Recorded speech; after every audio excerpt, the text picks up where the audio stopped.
Começa agora mais uma edição do TCE Notícias, o jornal do Tribunal de Contas do Estado de Mato Grosso. Olá, hoje é terça-feira, 14 de julho. Os sistemas processuais democráticos disponibilizam mecanismos para que todo aquele que seja afetado por uma decisão possa recorrer, buscando assim um segundo exame da causa. Para entender melhor sobre quais são os tipos de recursos cabíveis no TCE de Mato Grosso, acompanhe a reportagem a seguir. Uma segunda avaliação do processo permite corrigir eventuais erros processuais, eliminar ambiguidades, suprir omissões e até produzir decisão mais justa. E é por meio do recurso que as partes podem se manifestar, como explica o secretário do Tribunal Pleno do TCE de Mato Grosso. Todas as partes que foram chamadas a se manifestarem nos autos em qualquer processo dentro do Tribunal de Contas, elas podem recorrer de alguma decisão que tenha sido prejudicial ou tenha afetado de alguma forma essas partes, né? E a única exceção no tribunal que impede que haja recurso é quando por exemplo, num processo de denúncia ou representação, o denunciante, a representante, ele não pode recorrer daquela decisão que o tribunal adotou no âmbito da representação ou denúncia. Essa defesa pode ser feita por meio de recursos adotados no Tribunal de Contas. O ordinário cabe contra acórdãos do Tribunal Pleno e das Câmaras. O de agravo contra julgamentos singulares e decisões do presidente do tribunal. Já embargos de declaração, quando houver obscuridade ou contradição na decisão ou for omitido ponto sobre o qual o relator ou o tribunal deveria se pronunciar. Geralmente, os recursos são interpostos em casos de sanção de restituição de valores, glosa, aplicação de multas e no julgamento irregular de contas. Porém, há uma restrição em que não cabe recurso. Denunciantes ou representantes que tenham apresentado ou oferecido denúncias ao tribunal, eles não podem, representações ou denúncias, eles não podem recorrer de uma decisão do Tribunal Pleno ou das câmaras. Independente da espécie recursal, o prazo para a interposição do recurso é de 15 dias, contados da publicação da decisão recorrida no Diário Oficial Eletrônico do Tribunal de Contas do Estado. O prazo, em regra, é de 15 dias, né? E essa contagem de prazo ela está estabelecida pela Lei Complementar 475 de 2012, né? Já também consta no nosso regimento, na parte que fala da contagem dos prazos recursais.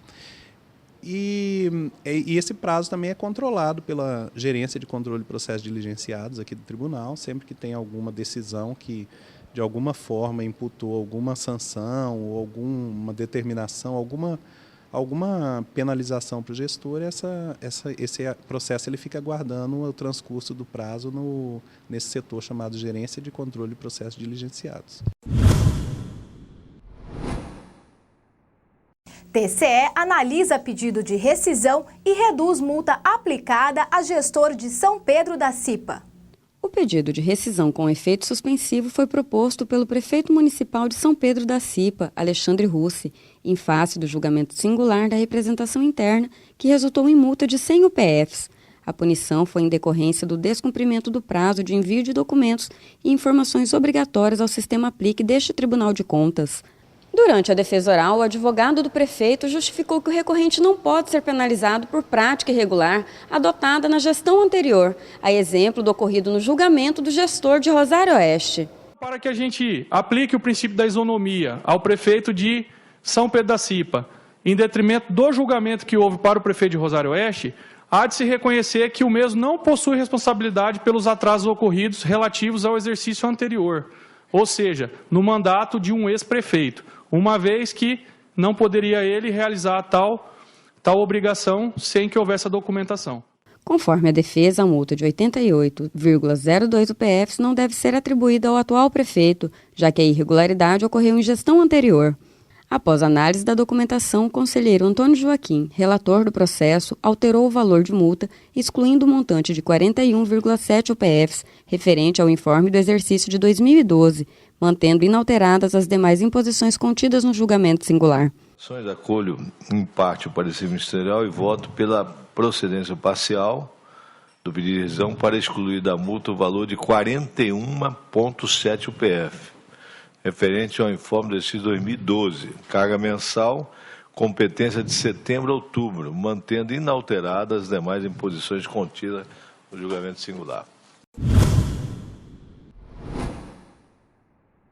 Suposto acúmulo ilegal de cargos públicos é tema de representação analisada pelo Tribunal de Contas de Mato Grosso. Os detalhes desse processo você acompanha a seguir.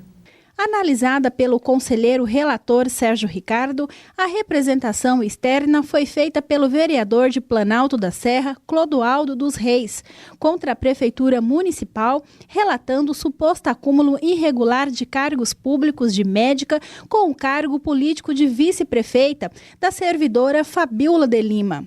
A prefeita de Planalto da Serra, Angelina Pereira, justificou que a médica é concursada pelo município e está afastada desde a posse do cargo de vice-prefeita. A gestora ainda declarou que a funcionária optou por receber apenas o salário de médica e deixou de receber a remuneração de vice-prefeita.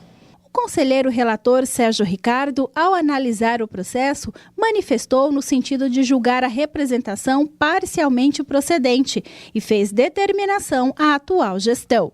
Acolho o parecer oral do Procurador-Geral do Ministério Público de Contas e conheço da representação de natureza externa formulada em face da Prefeitura de Planalto da Serra, gestão da senhora Angelina Benedita Pereira, para em seu mérito votar por sua procedência parcial para determinar à prefeita que adote as providências necessárias para a formalização da opção de remuneração do cargo de médica pela senhora Fabíola Castro, dando a devida publicidade ao ato, com a comprovação a esse tribunal no prazo de 15 dias.